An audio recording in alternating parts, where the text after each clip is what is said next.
Hello Leo, Sun, Moon, Rising and Venus signs. Kamusta kayo? Sana po nasa mabuti kayong kalagayan. Welcome back po sa Star Tarot. At kung bago kayo rito, welcome din po kayo. Please subscribe, like, share my videos, and leave me a comment kung nakaresonate po kayo. So Leo, we have the Ten of Pentacles. Ayan. So Ten of Pentacles, this is stability, no? Financial stability. Maaaring meron mga dadating na financial blessings, sa inyo. Meron kayong mga pera, no? This is cold cash na po pwedeng dumating. And hindi lang ito putso-putso, no, Leo? Hindi lang ito kakapiranggot na pera. But this could be a big amount of money that is going to you're going to receive. And ano yan, siguro ito na din yung time na pwedeng yung pera dadating na yan could be used towards, pag-establish ng inyong financial future, maidadagdag mo or ito pa lang yung sisimulan ninyo na makapag-establish ka ng financial future, maaari makakapag-ipon na kayo rito, no? Talagang masisecure mo na siguro yung financial security and stability ninyo, no? So, there's a lot of pwedeng various opportunities dito na maghahatid sa inyo ng pera, kaya magkakaroon kayo ng additional wealth, magkakaroon kayo ng, ang tawag dito, financial abundance and prosperity, no? So, good luck sa'yo. At maganda rin yan, hindi lang yan para sa'yo, no? Yung perang marireceive mo, yung maiipon mo ngayon, it's not only for you, but you can share it with the rest of the family. So, we have Page of Swords. May mga impormasyon na dadating. Pwedeng meron kang mga malalaman sa ngayon. Meron magkikwento sa'yo ng kung ano-anong um, mga kwento, mga balita, mga ganyan. Or, pwede rin, na magkakaroon din kayo dito na siguro, may mga ni-research kayo, nagre-research kayo, pwedeng ganyan. So, you may receive money from that. You may receive information from that as well. Pwede rin na iba nag-aaral, no? Maaari nag-aaral ka, nagre-research ka, pwedeng formal schooling ito, pwede rin naman na hindi, no? So, good luck. So, we have the Six of Swords, no? Six of Swords. Probably, ang iba sa inyo dito is going to travel. That could be over water, pwedeng ganun. And that could be related to relocation kasi pwedeng aalis ka na sa kung saan ka man nakatira. Kung saang lugar ka na roon, maaaring aalis ka na because maybe matagal mo nang gustong iwanan ang sitwasyon na to kasi it could be a toxic situation that you are in. Pwedeng you're dealing with a toxic person, pwedeng relationship yan, pwedeng trabaho, pwedeng career, whatever is, uncomfortable ka na, whatever situation this is that you've been uncomfortable, kaya yun, iiwanan mo na yan sa ngayon. So, pwedeng mag-relocate ka, maybe you're going somewhere, at doon ka na titira, doon ka na maghahanap ng trabaho, yung mga ganon, no? So, tingnan natin kung ano pa. And by the way, maraming salamat muna for subscribing. And if you haven't subscribed yet, subscribe na kayo. And also, maraming salamat din for not skipping the ads. Malaking bagay po yan sa akin. And also, please click the join button sa baba ng video kung gusto po ninyo na mag-join kayo sa membership. So, fearless expression.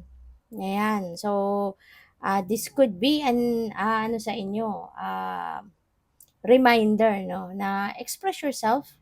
Okay? Huwag kang matakot na mag-express ng sarili mo. Huwag kang matakot na magsabi ng totoo mong nararamdaman o totoong laman ng isip mo. So you really need to express yourself. Importante 'yon sa kahit anumang klaseng sitwasyon, no? Napakahalaga na kayo ay magpapahayag, no, ng totoo ninyong nararamdaman or totoo ninyong saloobin, totoong laman ng isip ninyo. Kasi communication is key, 'di ba? Always remember that communication is key towards a successful transaction, negotiation, towards a successful relationship, anumang klaseng category ng relationship. napakahalaga ng communication. Kaya wag kang matakot, no? Don't be afraid to express yourself. Don't be afraid to put your thoughts and feelings into words. Okay? Para na mas maintindihan ka ng mga tao sa paligid mo. Okay? So, we have lead your metamorphosis. So, merong change, merong transformation na mangyayari dito sa kung ano mang parte ng buhay mo ito na sa tingin mo kailangan ng baguhin, sa tingin mo kailangan ng adjustment, um, kailangan ng tweaking. So, maaari na you are going to start doing that no, around this time. All right? So, what else? We have unstick the stock. So, most probably, ang iba sa inyo dito, Leo, is siguro you've been in a situation na parang nabalot ka ng stuck energy. Parang natigil ang lahat, natigil ang ikot ng mundo sa'yo, parang gano'n.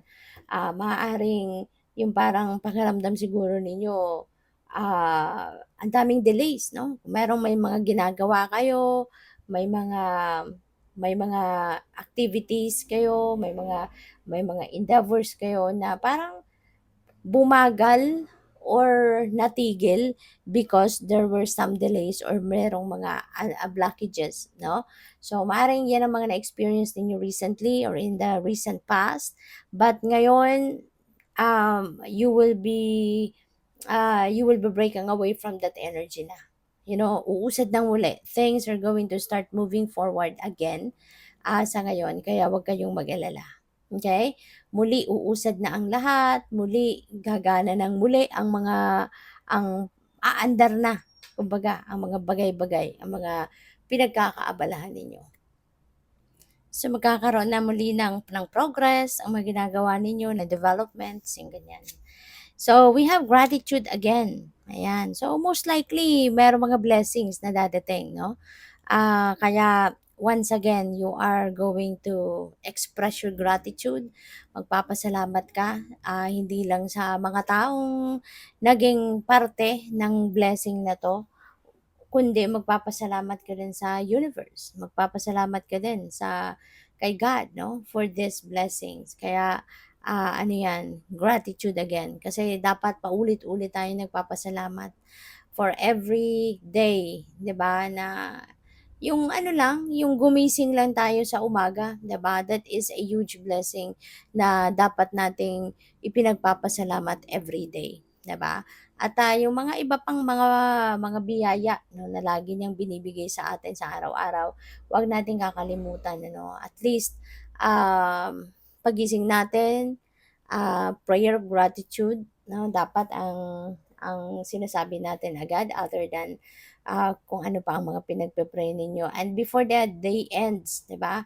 Bago kayo matulog, dapat nagpapasalamat din tayo for everything na na-experience natin for the day and the blessings and all the blessings na we have received for that day. No? Kailangan din natin ay pagpapasalamat lagi. So, good luck. Thank you for watching. Love and light. Namaste.